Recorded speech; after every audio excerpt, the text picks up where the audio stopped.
are going to speak to her record, who are going to talk about its deep, long history, how there's no one with more experience who can do this job. Someone who represents everyone. And I'm going to turn this over now to Senator Malcolm Augustine. Thank you, Chair Ivey. You know, this is just a wonderful occasion. We have so much strong support here from Prince George's County. I think it's important to recognize the fact that 7 of the 8 senators, state senators, of which I'm one, are endorsing, strongly supporting Angela Alsobrooks. That's 7 out of 8. It's also not lost on me that our former county executive, Rashawn Baker, is here in support of Angela Alsobrooks. That our treasurer of the state of Maryland, Derek Davis, is here.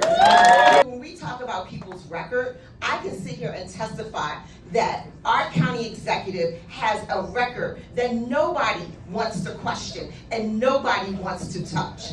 Okay, I represent one of the most progressive districts in Prince George's County. I live in the city of Greenbelt, and I know her progressive record. And so to sit there and say that the county executive of the largest majority minority county in the state of Maryland is not progressive enough. Someone who has fought vigilantly for reproductive justice, who has fought vigilantly as it relates to police reform, who has fought vigilantly with regards to making sure we have a high quality education here in Prince George's County, who has fought for environmental justice and other things that we truly believe in. To say that she is not progressive is not looking at the record. I am the CEO of Sweet Tooth Cafe and Catering in Capitol Heights, Maryland.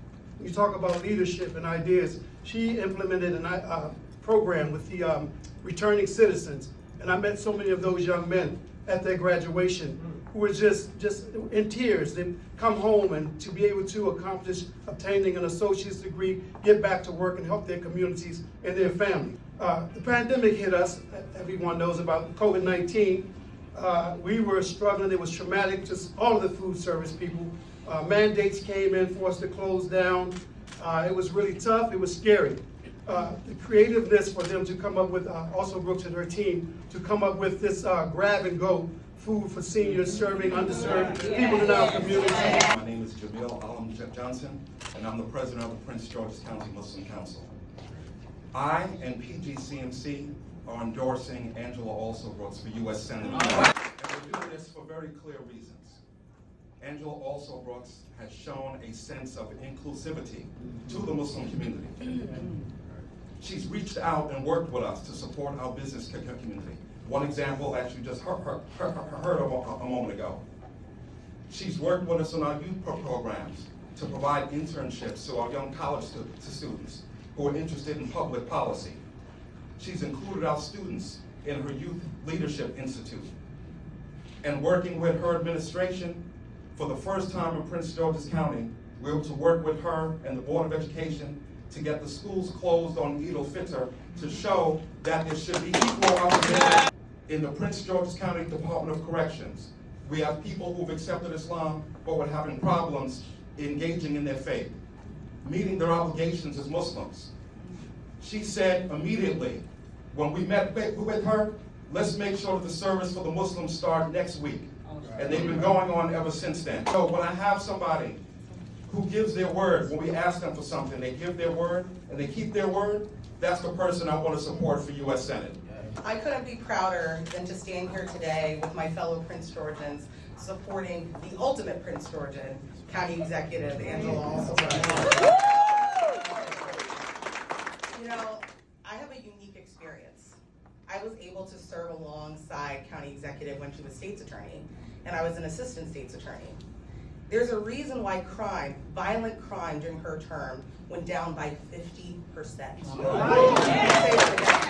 Violent crime went down by 50% because County Executive Alsobrooks, when she was State's Attorney Alsobrooks, she wasn't just out there running around, she was in the courtroom.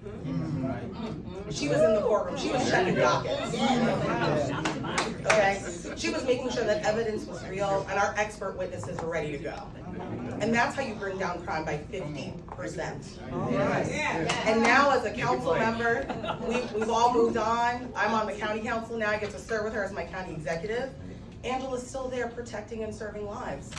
COVID-19 decimated communities. My specific community, 20783, had the highest contraction rate in the state. And Angela was there to make sure vaccines and food were given. Right. So I have witnessed with my own eyes that Angela has protected and served, and now it's our time to protect and serve her. Yeah. And I don't know if you heard, but this councilwoman, the majority of the county council, the majority of the House of Delegates that represent Prince George's County, the majority of the senators that represent Prince George's County are all with County Executive Alsobrooks. In case there was any confusion out there, any confusion, Prince George's County is so proud that Angela Alsobrooks is going to be the next senator of the great state of Maryland. Are there any questions? I didn't think so.